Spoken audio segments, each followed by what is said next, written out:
नमस्कार, मैं हूं दानिश रिजवी और आप देख रहे हैं इंडिया न्यूज। कल रात 11:30 बजे के आसपास नेपाल में जो भूकंप आया उसने जबरदस्त तबाही मचाई।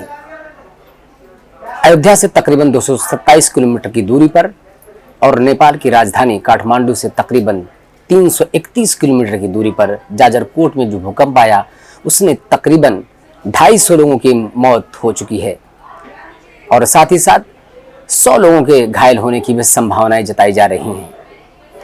रात के वक्त जब लोग आधी रात को सो रहे थे उस वक्त एक जबरदस्त झटके ने न सिर्फ नेपाल बल्कि भारत और चीन को भी हिलाकर रख दिया और खासतौर से यूपी के तराई इलाकों में बस्ती, गोरखपुर, बहराइच, श्रावस्ती, अंबेडकर नगर, लखनऊ और साथ ही साथ दिल्ली एनसीआर में भी भूकंप के झटके महसूस किए गए। तो सवाल ये उठता है कि आखिर भूकंप आता क्यों है?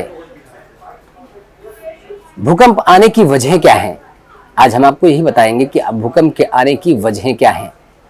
दरअसल धरती की ऊपरी सतह 7 टेक्टोनिक प्लेटों से बनी होती है।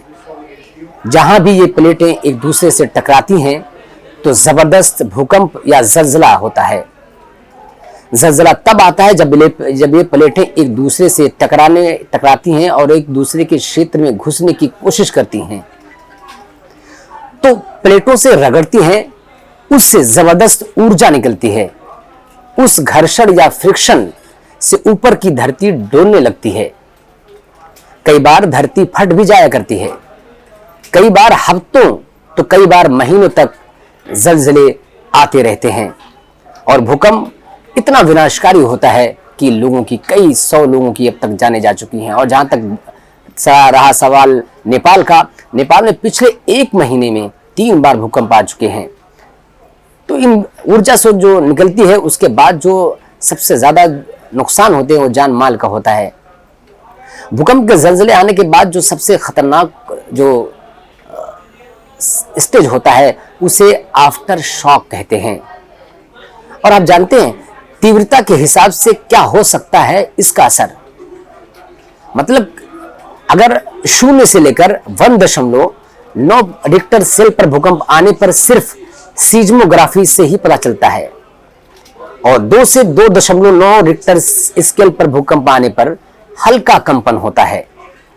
3 से 3.9 रिक्टर स्केल पर भूकंप आने पर कोई ट्रक आपके नजदीक से गुजरता है इस तरीके से लगता है।